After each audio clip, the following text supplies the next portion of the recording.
Hi, and welcome to Thumbing Through Yesterday, the podcast where we take our favorite books off the shelf, blow the dust off them, and remind ourselves why it is we love them so. My name's Tom Galley, and joining me here, we've got Tony Pasculi. Happy to be here, Tom. And this is episode 48 of Thumbing Through Yesterday. This concludes our second year of podcasting here. That's crazy. And today we're talking about one of my favorites, Animal Farm by George Orwell. Blow the dust off indeed. You know, it's funny, I hadn't read this book since high school, and then I coincidentally read it a couple of months ago. And so it was fun when it came up again. So this is your pick. Why Animal Farm? You know, there's a couple things about this. We know I've got a thing for broken characters. Apparently, I've got a thing for broken societies, too. I actually have a reading list of dystopian books, and Animal Farm is on it, and I reread them every few years. But the other thing I like about Animal Farm, well, I mean, it's George Orwell. Yeah. And nobody writes a happy ending like George Orwell. I mean, it's always just such an uplifting experience, you know? Oh, my God. Yeah. So what is it about? Okay, broken characters we talked about, broken societies, dystopias. Why does that appeal to you? Maybe just to remind me that things aren't as bad as sometimes it seems like they are. I don't know. Animal Farm is fun in a way that many of them aren't, in that it almost works. They almost have their utopia for a brief moment.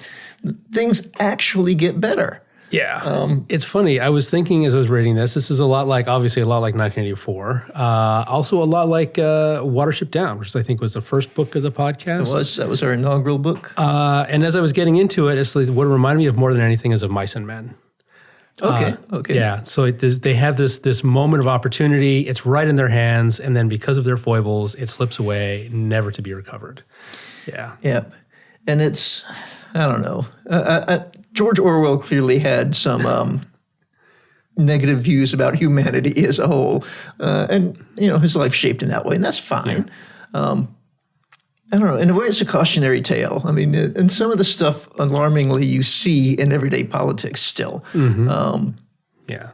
You know, and especially, you know, the retconning. I had completely forgotten the extent of how the pigs retconned the rules and the memories and the entire history until they had retconned themselves in a circle and come clear back around.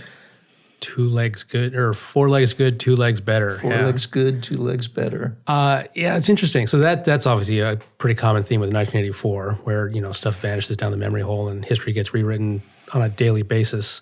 Mm-hmm. In the I forget which ministry it is, but they have an entire ministry devoted Ministry of Truth, to updating the news. Or Mini-True in Mini-True. Yeah. And so here they just have the pigs doing it themselves by hand, manually. It's interesting. Before I dug into this again, I had this sort of vague idea in my mind that it was a critique of communism. And it isn't really. I mean, it is and it isn't. There's more going on than that. More, and I want to say less. Yeah. So and I had forgotten. You know, so we start the book. The opening chapter, the opening pages, is the pig Old Major has had a vision, and he's addressing the farm, and he addresses them as comrades. Yes. Right. So I mean, right off the opening pages, we set this communist Soviet sort of stage for it. And then, according to online sources that talk about this is supposed to represent the 1917 Russian Revolution and the onset of Stalinism. It's very much more a riff on Stalinist communism than Maoist communism. Yeah, for sure. But it was there. It was there in their hands, and it was just the stinking pigs, that made it not happen. And then I would, not that there's any way to do this, but I would question, if at the end of the book, if you could pull one of the pigs aside, if you could pull Napoleon aside, or that's the only name I can remember at the second, and ask them, are you happier now than you were at that moment when Animal Farm first became Animal Farm? Interesting, because people often ask about happiness as an overall metric for quality of life. And I've recently been seeing a lot of discussions about how it's not the metric we should be using. Recently there was a poll that came out that said women were much happier in the 1970s than they are now, just by self-assessment. But then if you ask any woman, would you rather return to the 1970s? They would say, hell no. Yeah. Yeah. So happiness is not the important metric that we think it is. Or is it? I don't know. It's complicated. It is indeed complicated. Yeah. Right. But the only group which you could say the standard of life improved for was the pigs. Yes. Right. The standard of life for everyone else was just a continuous downhill trend. It went uphill for like a few days, and then it... A very, very brief period of time. Yeah. And then, the pigs were forced to drink the cream and to eat the apples, not because they liked them. In fact, they didn't like them, right? But because pigs needed them. Well, it occurred to me, so one of the issues with communism is sort of a utopian ideal. It's like, it sounds so good in practice. If we all pull together as a team, we can make life better for everyone. And that's what they're driving towards at the beginning. And it does seem like it's possible. And the problem with communism, as opposed to capitalism, is that everything has to work perfectly for communism to work. Everyone has to do their part for communism to work. And capitalism works even when people are being shitty and greedy. The system still works. Individuals get screwed, but the system still works. Yeah. So it's much more resilient as an economic system. And so communism invariably devolves towards totalitarianism. It has to be enforced. And it creates a power vacuum, and there's always someone happy to assume the power in a power vacuum. Yeah. So if everybody was Boxer, if everybody was the mighty horse, right? Yes. He's only intelligent enough to remember 4 letters of the alphabet at a time, but he arranges to be awakened early so that he can start laboring in the day before everybody else, And by the end of the book, he's even getting up earlier. He's staying up later. He literally works himself up to the verge of death. He collapses. Yeah. And his reward is that the pigs sell him off to be rendered down into dog food and glue, For which they buy a barrel of whiskey. That's it. That's his contribution, is an additional barrel of whiskey for the pigs. Yeah, that's crazy. Very unfortunate. Yeah. But if everyone was Boxer, you wouldn't even need communism. Anarchy would work just as well. Everyone's just like, I'm just going to do my best. And then... That's true. Yeah. That's true. Yeah. Not a fan of communism. We just haven't seen it work yet. Someday we will. Okay, sidebar. I was traveling in Vietnam recently, and Vietnam is a communist country, and Vietnam seems to be doing pretty well under communism. I haven't been to China recently. China is economically very, very prosperous. Their brand of communism is a little bit different now than it was. They're embracing capitalism in some aspects, but it's still a one-party system. But Vietnam seems to be doing better now under communism than they were earlier. So that's I don't know. I have to chew that over. There's if that ends up being the case, there's some serious irony. Yeah. Playing there with our involvement in that so popular war to keep them from being communist.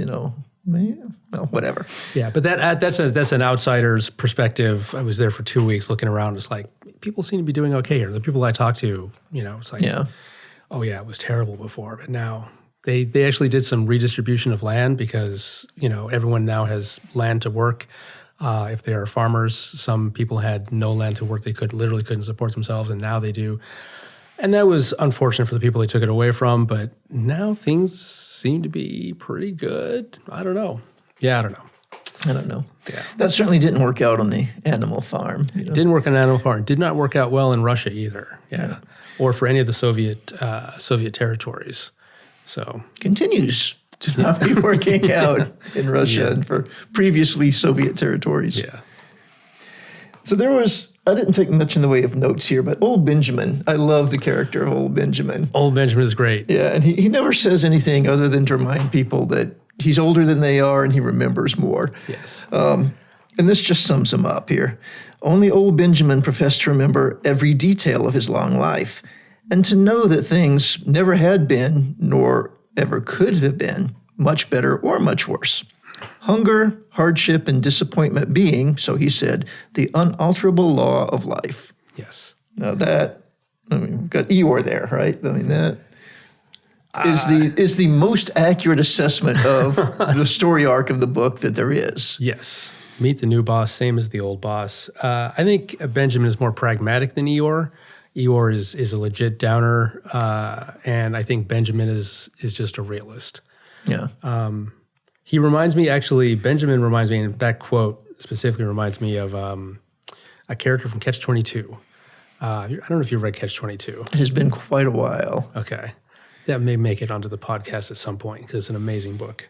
But remember they're in Italy at one point, and there's an old man there, and he's 88 years old, and he's just drinking, and he's got young girls in his lap, and they're like, "Old man, your city is under siege. Don't you understand what's happening here?" And he's like, "Psh, I've seen so many wars in my lifetime. This is just another one." And it's like, "Well, aren't you worried you're going to die?" Like, he's like, "I'm 88 years old.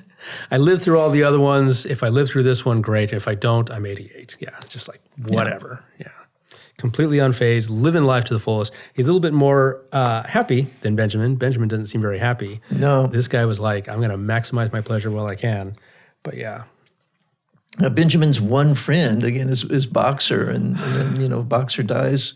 Well, Boxer falls ill and is carted away to die. Yeah. You know, so there's nothing left for Benjamin. Yeah. Although they weren't, I mean, to the extent that they were friends, it just means that they stood together and ate grass quietly without speaking. In some way, they understood each other and were content to Yeah. be around each other. Yep. Yeah.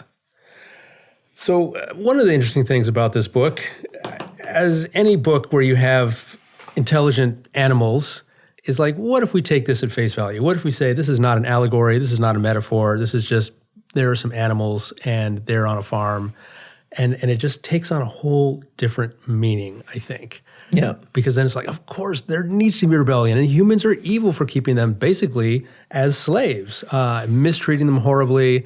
Long live the rebellion. But it's really hard to do that.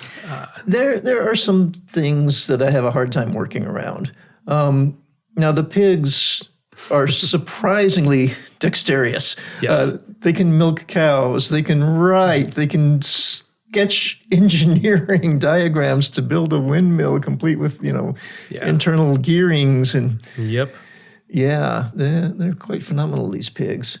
Now, I could see, cloven hoof, right? I could see you could stick a scribbler pencil between, and you could make some markings, and they do have the marking on the floor.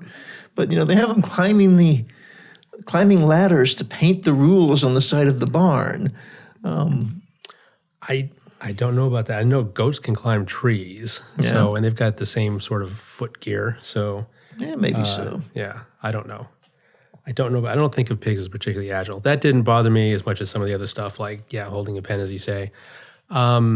It's unfortunate for the animals that the pigs are so much brighter. It's really a downfall of the, quote, lower animals, as they are called later in the book, that they are not intelligent to remember their history or speak up for themselves, or even to analyze what, bullshit is being shoveled to them by the pigs. They really are at the pigs' mercy.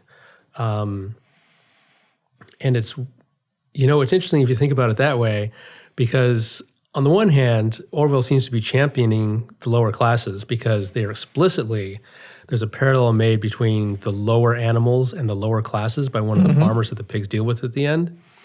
At the same time, he seems to have a pretty low opinion of the lower animals and therefore, by extension, the lower classes. They are just too goddamn dumb to live. Yeah. If they're not capable of remembering and learning and standing up for themselves, then perhaps they deserve their lot in life. Yeah. And I'm not sure that he goes so far as to say deserve, but I think he concedes that it's inevitable, that there is no hope for the downtrodden. They were born to be downtrodden, and there's no escape, which is a pretty bleak outlook on life. Yeah, and again, that is explicit in 1984. Yes. Although in 1984, a difference is that the ruling class, the party, acknowledges that they're evil, and they're going to stay in power because they're acknowledging that they're evil. Yes. There's no pretense amongst them that they're doing some sort of good or God's work or anything other than being evil and manipulative. Whereas the pigs here are they're chasing status and power and comfort and they're a little bit like social climbers, and I think they are genuinely, to an extent, deluding themselves. Yeah. Genuinely think that they're better. They are smarter, not better. And I think they underestimate the extent to which they can actually treat the humans, even as they're in the process of becoming human themselves. There's sort of a morphing that's happening towards the end there, where no one can tell the difference between the pigs and the people anymore. Yep. But yeah. Yeah. Now, going back to that idea you had about if we treat this literally, if we treat this at face value, these are talking animals with a surprising amount of physical dexterity in some cases. The humans do not react the way I think that humans would react if this happened. They react kind of with annoyance. It's like, what? These animals took over my farm, and the usual sort of petty stuff of like, oh, they're not going to be successful. They're actually practicing cannibalism on the farm. Right. And sort of scurrilous rumors. No one goes, holy moly, I wonder if all the other pigs are intelligent. I wonder if we get more productive use out of our horses if we can communicate with them directly rather than indirectly. Because initially, animal farm is much more efficient than manor farm because the animals know the territory so much better. And the ducks can assist in picking up, individual stalks of hay so they don't waste anything, they don't leave anything behind. If people were to take advantage of that, they could run a much more efficient operation. They could.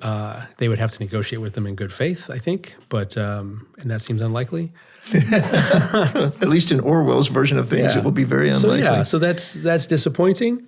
But it's also surprising that the first attack is half a dozen guys to reclaim the farm. It's a half a dozen guys, one with a gun, and the second larger attack is 15 guys with 6 guns. And it seems like if intelligent animals are really a threat, in particular to life and livelihood and property, send 100 guys with 100 guns. Exactly. I mean, the response is not what I think would be, real. I mean, it's the sort of thing, look what happened in Waco with Branch Davidian, how, right, mobilize the freaking army and get them out there. It'd be the same sort of thing. I feel like it should have been the same sort of thing. There should have been a much stronger, much more aggressive response on the humans' part after that first attempt failed. Yeah. And they had to say, this is a serious issue. I think, again, but it's not. That's not how Orwell intends us to read this. I just like to play that little game. Although it's problematic because you have communication between the pigs and their barrister or lawyer or whatever the agent is. I think agent is the word they use. Yeah. And then later directly between the pigs and the other humans, over dinner. Yeah. And they're reading the books they've taught themselves to read. Now that's a mind bender right there. Even before the revolutionists start, they have taught themselves to read. That's impressive, actually. Yeah. Just because there's a couple of books lying around in a rubbish heap somewhere, they managed to teach. Well, some of them managed to teach themselves to read. A lot of people can't teach themselves to read, so that's quite an accomplishment. Yeah. Poor old Boxer. 4 letters. Yeah. I think you remember 4 letters of the alphabet at a time. And Boxer was one of the smarter horses. All the horses they got after that couldn't remember more than 2. Yeah. So there's another animal that I noticed, and this is like the 3rd time I've read this book, and it's the first time I noticed that the raven is named Moses. And he talks about Sugarland. So he's preaching about an imaginary place where everything is better. He's literally preaching. He's preaching and he's promising fairy tales, and he's named after a character in the Bible. I did not piece that together. Yeah. So I didn't piece it together until this 3rd reading. Yeah. So that's like, and Orwell has a pretty low opinion of Moses as well. Yeah. Yeah. And I forget who was it that said that religion is the opiate of the masses? That's attributed to Marx usually. Okay. Yeah. So a communist. Yeah. Or a Marxist. Yeah. It's not quite what he said, but okay. Close enough. But Orwell doesn't seem to have a high opinion of that either. And everyone ignores Moses here. I mean, he's just sort of there as kind of like a thing on the side to be obviously dismissed by everyone involved. But he is there, and he is, preaching this false message of hope. Yeah. So that could have been interesting if he actually had a following. What the pigs have done. Yeah. Clearly to quash that. Well, so the pigs do not use Moses, which is interesting, but they do allow him to stay, and they do give him a ration of beer. Yep. Yeah. So he's serving some purpose Which that's something that I think Orwell just fell down on. He could have explored, right? Why are the pigs condoning this? Well, it's bred in circuses, right? As a distraction to keep help keep the lower animals, the less equal animals. Some animals are more equal than others. All right, let me ask you this question. Did you enjoy reading this? I did. Oh, okay. Yep. I like revisiting this one. And in a way, it's got some of the same elements that Watership Down did, in that it's clearly fantastical, yes, right, or allegorical. It can't be literal. Actually, I guess Watership Down could have been literal, but it's a very cartoony way to try and hold up a mirror to some aspect of society. But that doesn't stop it from having some degree of effectiveness. I found it's absolutely effective. It's an incredible fable. Orwell's a wonderful writer. I just found myself getting pissed off. So angry. It's like reading the news. It's just like, okay. God. I can see where you're going with that. Yeah, I mean, it definitely, I'm not reading it and smiling. It's not making me feel good about the world to read it, but I still get some enjoyment out of It's very engaging for that reason. It's another book that reminds me of that we've discussed on the podcast, The Moon is a Harsh Mistress, where Heinlein, this is something Heinlein does very effectively, is he stacks the deck against his characters, gets you to sympathize with them enormously because you're so angry at the people who are opposing them. But then Heinlein makes it work out well for his characters. Right. Yeah, he gives them some sort of escape. They lets them triumph through their native ingenuity, or the fact that right is on their side or whatever. And we don't get that aspect from Orwell here. So we just get the teeth grinding fury. Well, again, just known for these happy endings, right? Although I say that, I don't know that I've read any Orwell besides Animal Farm in 1984. I've read some of his essays, which are fantastic. I recommend them if you haven't read them. Politics in the English Language is great. And if you liked the appendix on Newspeak at the end of 1984, you'll enjoy that. And it's mostly just an essay about how to write well. Shooting an Elephant is another great essay. And I think I read one of his novels, which was pretty forgettable. And I don't remember what it was called. It's just about traveling around England. Yeah. So it doesn't have nearly the spark of this. Yeah. Okay. So, any last thoughts on Animal Farm? Anything you noted that we hadn't talked about? I think that's it for me. Yeah. Yeah, this is a quick read. It is very short. It's 99 pages, and it goes like that. Yeah. All right. Well, what do we have to look forward to next time? Next time we have one of my favorite books by one of my favorite authors, Neil Gaiman and Neverwhere. I'm looking forward to that. That's going to be a first for me. All right. It's going to be fun. All right. We'll see you in 2 weeks. See you in 2 weeks.